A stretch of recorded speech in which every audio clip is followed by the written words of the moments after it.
So this is part 2 of my last lecture that I gave at TDO, and this is the detailed part where we're going to instruct you how to actually train your team. If you will use these techniques to train your team, you will not believe how good your team can be and how it will coalesce around true teamwork and excellence. So always start with the end in mind. So what actually is the end? The end is excellence. You are trying to create a culture of excellence. And if you do that, you will have very loyal employees. This comes from Aristotle. Happiness is an activity of the soul in conformity with virtue. For the classics, virtue was human excellence. It is in our genes. We strive for excellence, and our happiness is dependent on it. For the doctors, what you need to realize is your staff want to work for someone they respect and admire.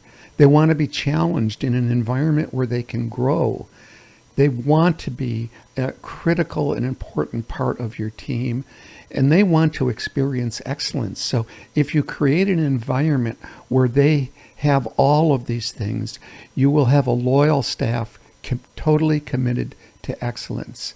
So right in the beginning, start with an explanation of how you're going to proceed and how this will enable them to really attain excellence. Okay, so we're really excited about having you learn this, and I want you to understand right off the bat what the procedure is, how we're going to proceed. So the first thing to realize is, first of all, you will never be asked to do anything on a live patient that you are not completely trained for and have done thousands of times before, and we want you completely relaxed in the chair. So we will practice these things over and over again until you are completely comfortable, and when you are at the chair, it will be a non-stressful situation for you. And in fact, all of these actions, we're going to practice them until they are automatic, and you won't even have to think about them. So the procedure, how we do that, this is based on a couple of things. First of all, we're going to break every movement down into steps so that you'll just master one step at a time, and you'll gradually put these steps together through practice and repetition. And what you'll notice, it's very interesting. It's not really that much different than learning a musical instrument or playing a sport, is that this kind of muscle memory that we're depending on, that makes it automatic, happens actually when you sleep. And your brain is rewired. There's an area in the center of your brain that connects to your cerebellum, which controls muscle memory.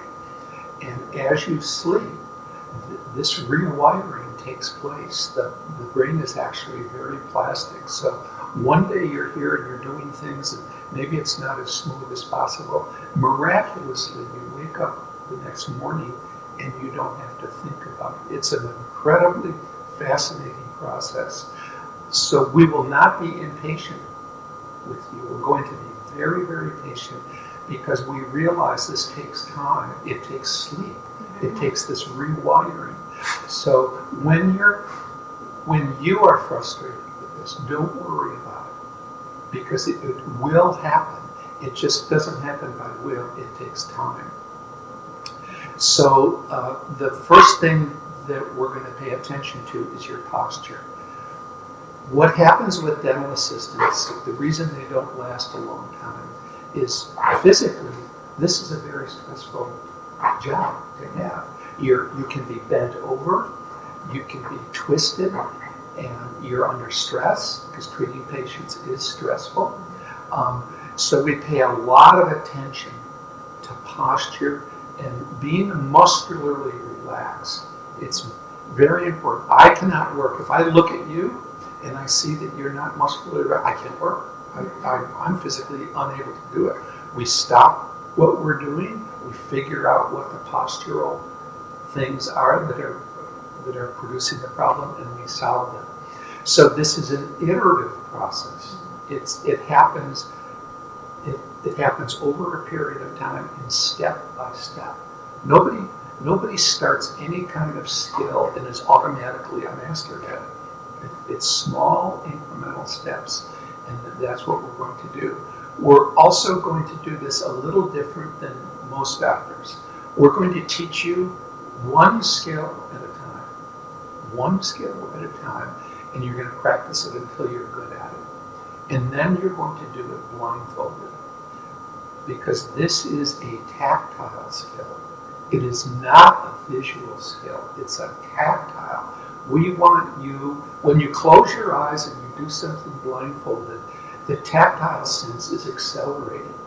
And the visual stimuli is there, so you're much more aware tactily of what's happening. And you will use that to get good at it.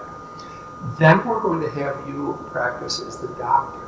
You're going to learn the doctor's skill so that you will have a tactile sense of what it feels like to the doctor.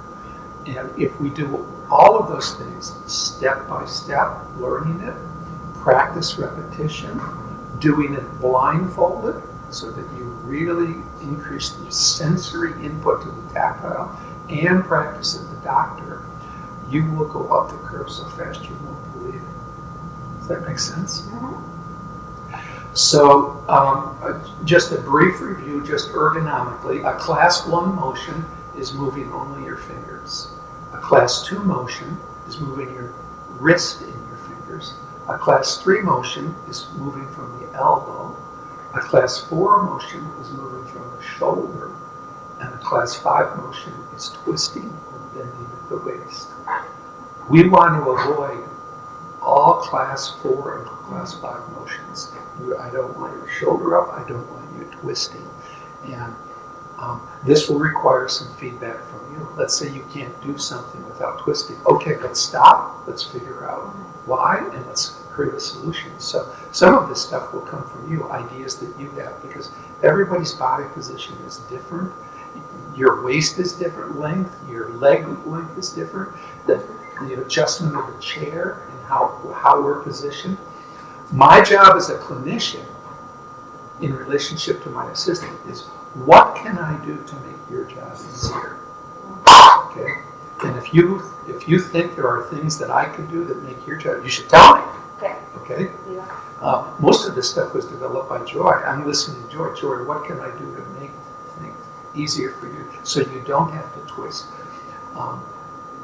The problems that assistants have, they have tremendous neck and trapezius pain because their shoulders are up. It's a stressful environment to begin with.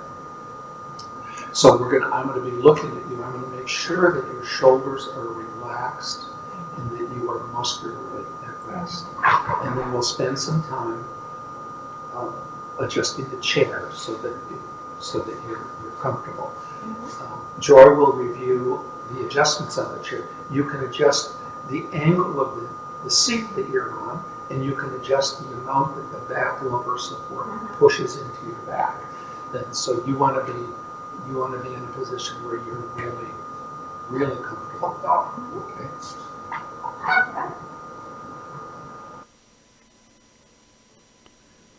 So be the kind of boss, teacher, father, and friend that you had or wish you had. That's the mindset that you want to have when you're involved in creating a culture of excellence. We call this training people professionally. Most endodontists do not train their people professionally. They do it piecemeal. So to train people professionally, you teach them one skill at a time, and you break down each skill into smaller parts, and you do it incrementally and slowly, one skill at a time. So she's going to change it, and we're going to learn this by steps. This is step 1, touch. Step 2, grab. Step 3, place. Step 4, exit. It's 4 steps. We're going to do it one more time. Step 1, touch. Step 2, grab. Step 3, place. Step 4, exit. Okay. So let's try it. We'll have you try it, and then we're going to repeat this thousands of times.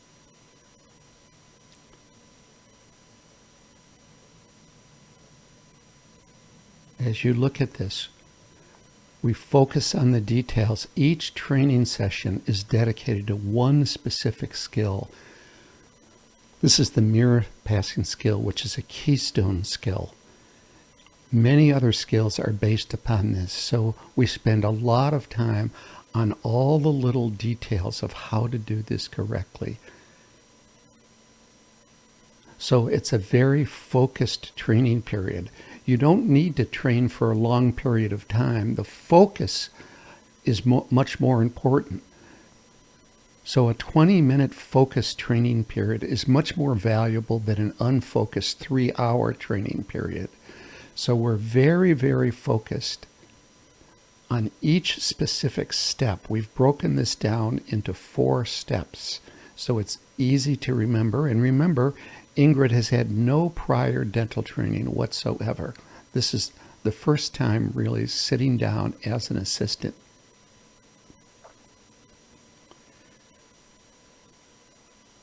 And her full attention is directed towards this one keystone skill. And it will be practiced thousands of times by the end of the week, and she will have totally mastered it in that 7-day period, as well as many, many other skills as well.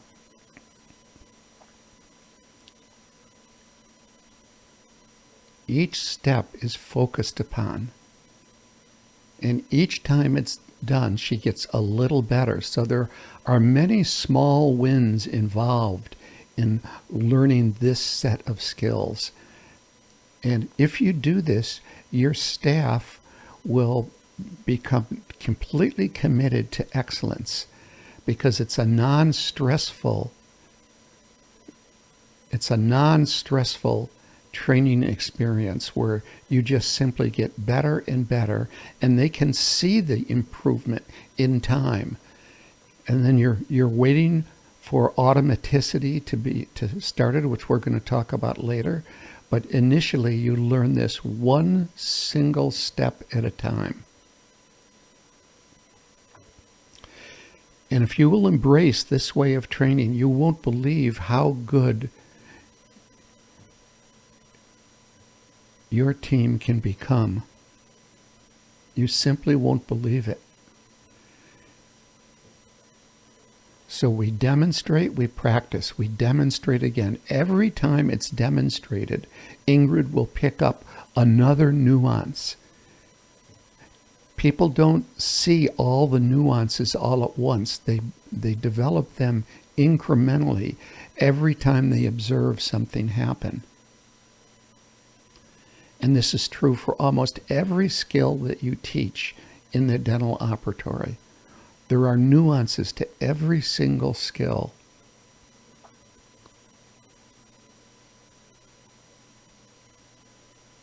Now, in a speeded up version here of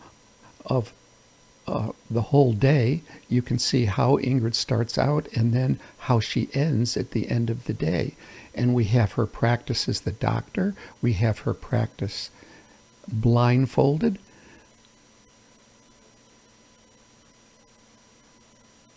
There you can see how good she's becoming just in a very, very short period of time because of focused training.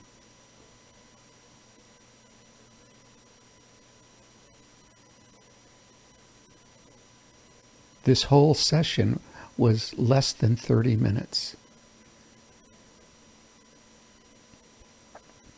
And at the end of the first day, I closed my eyes and they tried to fool me, and I couldn't tell whether it was Ingrid or Joy passing the mirror to me. That's how fast this kind of training can occur in.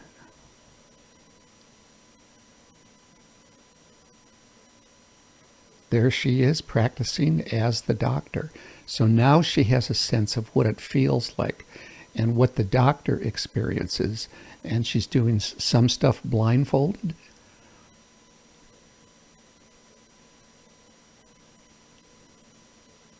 And every time the switch is made, she gets even better. So it's a technique that we know works. So how to train people professionally: use the keystone habits, do early small wins, understand the incremental and sequential nature of excellence, set goals, measure performance, delegate accountability, and repetitive practice, practicing thousands of times with feedback, and try to be as consistent in all of your procedures as you can. Consistency is the key to having a really, really functional team. Most dental teams actually are dysfunctional, or they're just simply transactional in their nature. And you focus on those keystone habits, and once those habits are formed, other habits are easily acquired. Once you do this once, it's easy to do it again and again and again. And your staff will start to appreciate how these small wins really accentuate their development as a team committed to excellence. So to review: explain the process, demonstrate the skill and practice it, repeat it 1,000 times until it's automatic, and review every skill every day from day one. And you will be amazed at how fast and good your team will become and how coalesced they are, because you're learning this together. You practice it together. John Wooden has explained the 8 laws of learning, and it involves repetition, repetition, repetition. You do this repetition until automaticity is achieved. Automaticity is reacting without having to think about it, and that's what you're looking for. And automaticity takes time, because this is a muscle memory skill, and your muscle memory is rewired while you sleep. So for automaticity to happen, sleep is required. Most dentists are too impatient. They expect automaticity to happen just over immediately. So 4 suggestions: learn the muscle memory skills without the microscope, practice blindfolded, practice as the doctor and assistant, and then video yourself, GoPro yourself, and review the videos together. You'll be surprised at what you learn and the errors that you picked up simply by videotaping yourself. The GoPros now are inexpensive. It's very easy to do this, but most doctors don't do it, and then they scratch their heads on why they plateau. If you GoPro yourself, you will not plateau. You'll just keep getting better and better and better. And the blindfolded thing is also very important, because this is a tactile skill. It's not really a visual skill. It's a tactile skill. So when you're blindfolded, those tactile skills are greatly enhanced. So these are the keys to training professionally, and if you will embrace them and practice them, your team will be better than you ever thought possible. This is the schedule we use. I don't know if it'll be helpful to you. You can have your own schedule, but we learn these skills one skill at a time, one day at a time. In each day, you review the skills from the prior days. And if you do that, your team will just go right up. Now let's review a training on Vanessa, who also had no dental experience. Sequential process. And this is her 7 days of training, all speeded up. At a time. You will practice